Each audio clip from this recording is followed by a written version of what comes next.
Football's small pleasures, last-minute breakaway goals. I've been lucky enough to be present for some memorable moments over the past few years.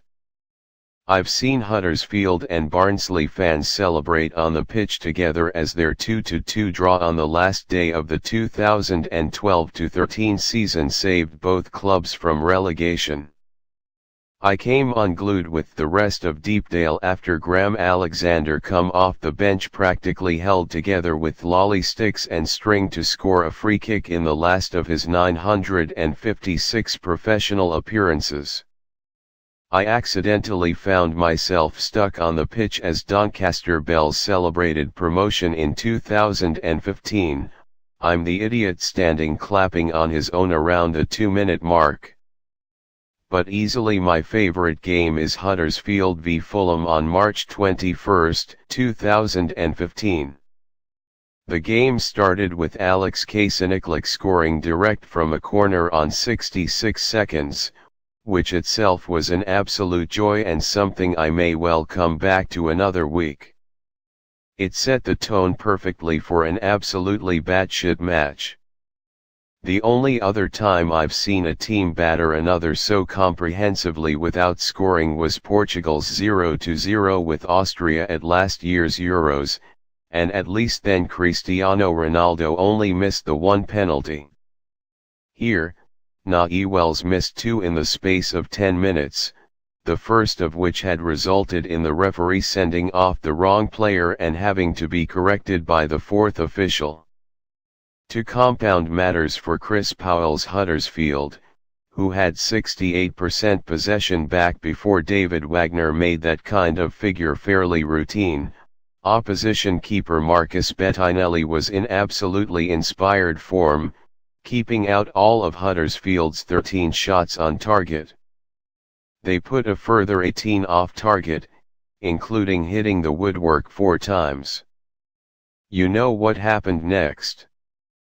The Terriers pushed forward, Fulham broke from a corner, and Seko Fofana scored his one-on-one with Alex Smithies, though fittingly he only managed it at the second attempt after hitting the post with his first go.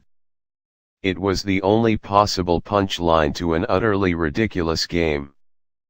I love that kind of goal, and I'm in good company. Gary Neville produced the most memorable piece of commentary of the decade when Fernando Torres disembarked Roberto Di Matteo's inconsiderately parked bus and ran clear of the Barcelona defense as Chelsea marched towards Champions League glory in 2012.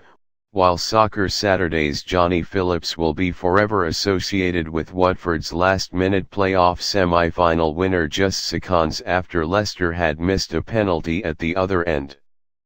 These counter-attacking goals are everything we love about football, from the team effort of the defending team, the desperation of the trailing side looking for a vital goal, the athleticism of the runner to go clear, and the glory of last-ditch victory, possibly from the jaws of defeat.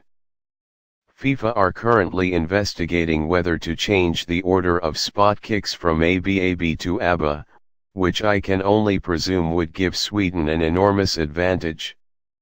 News of this sensible-seeming development must have annoyed those people who advocate doing away with penalty kicks altogether in favor of American-style shootouts, in which players have a set amount of time to dribble from halfway and go one-on-one with the goalkeeper. It's a nice idea, but I'm not sure this could ever capture the wonderful frisson that comes from it happening organically from open play. Let's break down the perfect last-minute counter-attacking goal.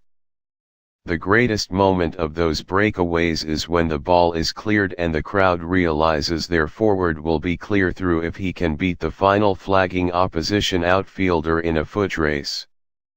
This happens so invariably that I wonder whether defenders have a contractual obligation to be at least half a step slower whenever dramatic narrative demands it, steps being the official SI unit of measurement for footballers' top speed.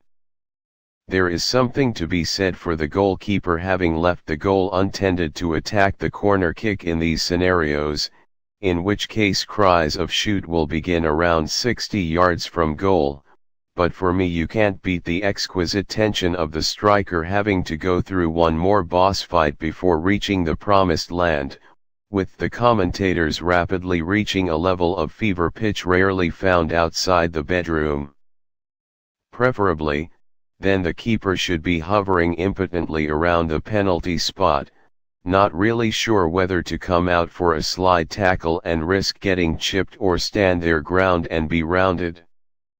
Either is fine in my hypothetical dream goal, but the clear winner is option C, nutmeg the keeper. It's bold, it's brassy, it's bloody brilliant. Thankfully, with league positions up for grabs and cups getting into their later stages, we're entering the prime time of year for the 100-yard dash towards goal. Forget cuckoos, daffodils, and daylight savings, that's how you really know it's spring.